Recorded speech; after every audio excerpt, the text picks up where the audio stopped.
Hello बच्चों, चलिए प्रश्न पढ़ते हैं। यदि ए बराबर समुच्चय 2,4,6,8 और बी बराबर समुच्चय है 1,3,5, तो संबंध आर समुच्चय में X Y, X belongs to A, Y belongs to B और एक्स बड़ा है वाई का प्रांत और परिसर ज्ञात कीजिए।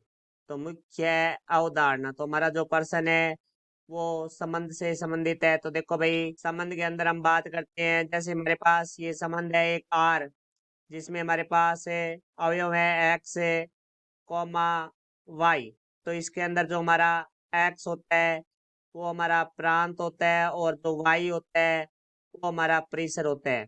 तो जो एक्स के मान होंगे वो हमारे प्रांत होंगे, और जो वाई के मान होंगे वो हमारे परिसर होंगे। तो देखो, अब हम पर्सन के बारे में बात करते हैं। तो पर्सन में एक संबंध दिया गया आर, जो कि समुच्चय है एक्स कॉमा वाई।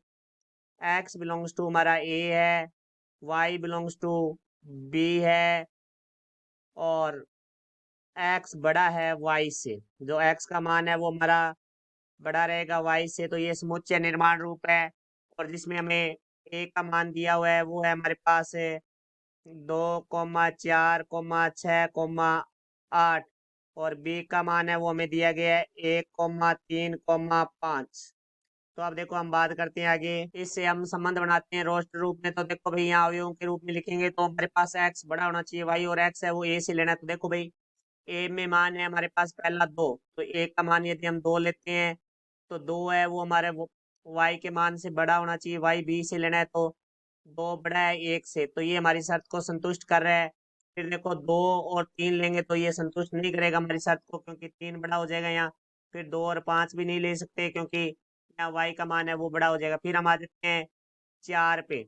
तो हम पर्सन के अंदर देखो, हमारे पास यहाँ ए में 4 है, तो अब हमें 4 लिया है तो 4 बड़ा रहना चाहिए, क्योंकि एक्स बड़ा है वाई से। तो यहाँ हम लेंगे 4,1। फिर हम लेंगे 4,3, क्योंकि यहाँ 4 बड़ा है। फिर 4,5 हम नहीं ले सकते, क्योंकि इसमें 5 बड़ा हो जाएगा। फिर हम आगे बात करें अगला अवयव 6, तो 6,1 हो जाएगा हमारा, क्योंकि यहाँ एक्स का मान है वो बड़ा रहेगा। फिर 6,3 हो जाएगा, यहाँ भी एक्स का मान बड़ा है। फिर हमारा 6,5 हो जाएगा, यहाँ भी हमारा एक्स का मान बड़ा है। फिर हम एक्स का मान 8 लेंगे, तो देखो भाई 8,1 हो जाए 8,3, क्योंकि यहाँ भी एक्स का मान बड़ा रहेगा। फिर 8,5, यहाँ भी हमारा एक्स का मान बड़ा रहेगा। तो अब हमें यहाँ प्रांत और परिसर ज्ञात करने हैं। तो देखो भाई, हमारा जो प्रांत है वो क्या होगा? प्रांत है वो हमारे एक्स के अवयव है वो प्रांत होंगे, और वाई के अवयव है वो हमारे परिसर होंगे। देखो, यहाँ प्रांत में एक्स के अवयव है, जो प्रथम अवयव वो हमारा 2 है, 4 है, 6 है और 8 है। कोई भी अवयव एक से अधिक बार नहीं लिखा जाएगा। तो यहाँ आ जाएगा 2, 4, 6, 8, ये हमारा प्रांत हो जाएगा। अब हम बात करेंगे परिसर के लिए। तो परिसर है वो हमारे दूसरा नंबर का जो अवयव है, बाद वाले जो वो हमारे परिसर होंगे। जैसे वाई के अवयव है 1 है, 3 है, 5 है। तो क्योंकि कोई भी अवयव एक से अधिक बार नहीं लिखा जाता समुच्चय में, तो 1,3,5 ये हमारा परिसर होगा। ये हमारे प्रश्न का उत्तर हुआ। आशा करता हूँ समझाया होगा। धन्यवाद।